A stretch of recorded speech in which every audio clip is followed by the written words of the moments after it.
When you were in grade school, and some of you still are in grade school, do you remember ever doing a project with carnation flowers in which you would dip them, white carnations, into water that had been dyed a different color? Red, green, yellow, orange, all these different things. And what happens as that white carnation sucks up all of the water that's different colors, what happens to the leaves? They actually start transforming into that color.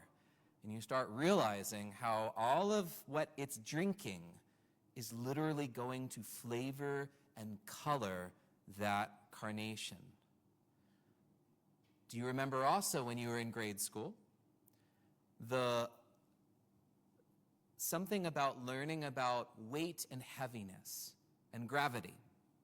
You have a whole bunch of dust and stones and leaves and twigs and things like that.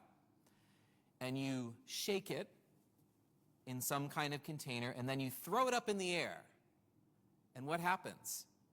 The rocks, the heavy things, are going to go where? Do they fly away? No, they go down. But what happens to the leaves and the dust and all of those kind of things? When the wind comes, it gets blown away. That's right. Great job. So those two science experiments that we do as kids can help us understand these readings today, because we have in the first reading, the book of Jeremiah, and also in the responsorial psalm, this is Psalm 1. So this is the very beginning. This is the door to open the book of the Psalms. And both of those readings, they talk about these two ways of living. You have the way of the Lord, and you have the way of the wicked. The way of the Lord is when we plunge ourselves into the living stream, the roots of our tree, plunging in there, we're going to grow, we're going to flower, and we're going to be able to sustain even when we're in the midst of a drought. If you've ever been to a desert climate, like the Holy Land, you have these amazing olive trees that have been there for 2,000 years. How do they survive? They have lots of olives that come. It's really very beautiful plant, but they have deep roots that are able to go all the way down so that even when the river disappears because of the drought, they've actually connected with an underground river where all the water is hiding. And they're able to continue during the bad seasons where there's no rain. Now, the way of the wicked, it's looked at as someone who trusts in human beings. I mean, yes, we're supposed to trust one another, but do we put absolute trust? Do we, in a sense, lean completely into human beings or to God? And it says, if you're just trusting completely in human beings, in the things of this world, and if your heart is turning away from plunging your heart into Him, into God, then it says this: you're going to be like a barren bush in the desert, no fruit, no leaves, you're just a stick. Kind of like the stick right over there near the piano. See the difference right there? But not only that, but it's a stick tree that is going to plunge its roots into a lava waste. What happens when a tree tries to put its roots into lava? Is it going to survive? It's going to get burned away. It also says it's going to be living in a salt and empty waste. Have you ever heard of the Dead Sea before? Do you know why it's called the Dead Sea? Because there's so much salt that nothing can live there. Only sea monkeys. They actually live there, but that's another story. But there's no plant. There's no fish. There's nothing. It's dead because you try to put big roots into that kind of salty water, salty earth, and all you're going to get is something dead. So these are very vivid images here. We even have the way of the wicked is like chaff, which the wind blows away. So that's that science experiment of throwing up those things that are really light and fluffy. They might look beautiful, but they don't have any substance. And they go floating away, dust in the wind. So let's think about that. Plunging ourselves into what kind of stream? Do we plunge it into a stream that allows us to bloom, or a stream that withers us away? That's how we need to look at the gospel today. Oh, that even rhymes too. Withers away, gospel today. Hey, hey, hey. There we go. So we have blessed means happy. But think about what Jesus is saying. He says, blessed are you who are poor. Blessed are you who are now hungry. Blessed are you who are now weeping. Blessed are you when people hate you, when they exclude and insult you, and denounce your name as evil on account of the Son of Man. So Jesus is saying, if you have that, then you should be dancing and leaping for joy. You might kind of scratch your head and say, how's that supposed to work out? Well, then look at the woes. These are the things saying, you're not going to flourish. It says, woe to you who are rich. Woe to you who are filled now. Woe to you who laugh. Woe to you when everyone speaks well of you and says, good job. And again, you might scratch your head and say, wait, so I'm not supposed to laugh? What's going on here? Now, if you've ever seen the movie The Princess Bride, there's a phrase in there that says, I don't think it means what you think it means. So what is Jesus saying here? Remember about the roots plunging into something. So if we look at the poor versus rich, the hungry versus being filled, the weeping versus laughing, and the being hated and insulted and ridiculed versus everybody speaking well of you, it means something different than we think it means. What are we plunging ourselves into? The first thing is, are we plunging ourselves into wealth and things as our foundation for being happy? Doesn't mean those things are bad, but it means, are we taking our roots and are we saying, this is going to make me happy? It's kind of like when we're a little kid and we go up and we kneel before our mom and dad right before Christmas and we say, Mom and Dad, all I need today for Christmas is the PlayStation 25.7B Special Edition.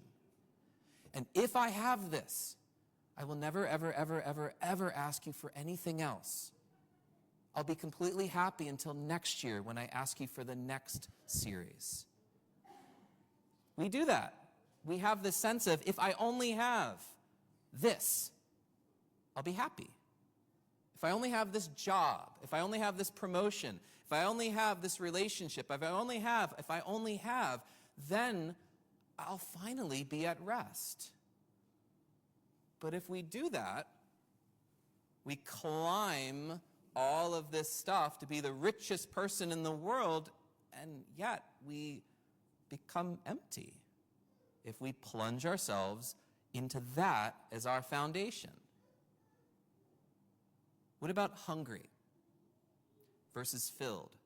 This is dealing with, do we plunge ourselves into the pleasures of this life as our goal in life? Pleasure is not bad. God created it. But do we, in a sense, live to eat or eat to live? Are we, in a sense, living our life and all of our decisions and everything that we are just to maximize pleasure in this life? I'm doing everything that I can.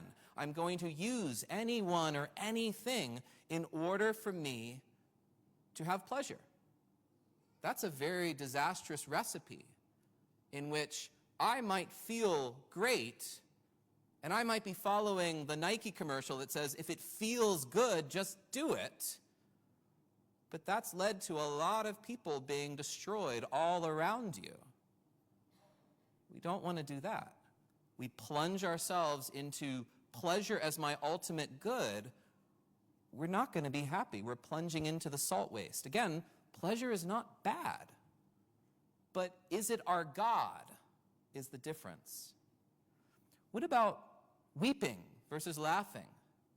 This is about, am I plunging into the emotional high as my goal in life? Am I, in a sense, trying to find, I'm living my life to find the next best roller coaster? Am I living to just be at Disney World and just be in that kind of world forever and ever and ever and ever and ever? That's going to leave us dissatisfied. If we have as our whole way of being, I'm looking for the emotional high, and when that goes away, then I grab another one, We're not grabbing the living stream that will lead us to true happiness. And what about this last one? When you are insulted versus when everyone speaks well of you. This is about honor. Honor's not bad. Notice again, all of these things are good as long as we don't make them our God. We can live our life in such a way where I'm living my life, I'm doing decisions according to making sure that people like me. To quote a famous song, I want to be popular. And in a sense, I'm going to do everything according to what everyone tells me. I'm going to wear certain things, I'm going to talk certain ways, I'm going to do different things, and I'm only going to do it according to, do I get more likes? Am I someone that people honor? Someone that people say, I like that person.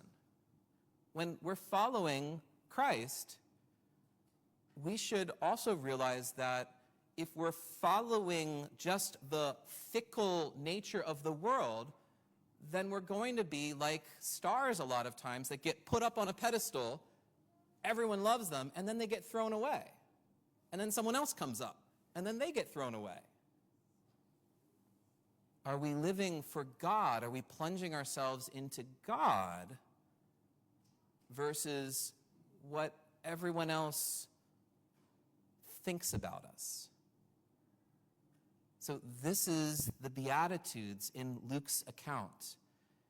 And I just invite you again, maybe we're getting a couple more weeks until Lent. A great meditation is to really look deep into your life, do a deep examination, look at your intentions, look at how do you live, what's your way of living, what do you fall back on when you get stressed, what are you hanging on to? Is it God, or is it maybe one of these other things? I'm hanging on to things. I'm hanging on to pleasure. I'm hanging on to the emotional high, the thrill. Am I hanging on to what people think about me and whether I'm going to be liked or not? All of us, if we dig deep into our heart, we have certain roots that are digging into the salt waste. And we're wondering, why am I not happy? Well, we've dug them into the lava waste. And just like the dye that goes up and influences the white carnation, we can get colored by what we sink our roots into. Ask Jesus to reveal to your heart, where am I sinking roots into? And is it the lava waste, or is it fully the living stream that never runs dry?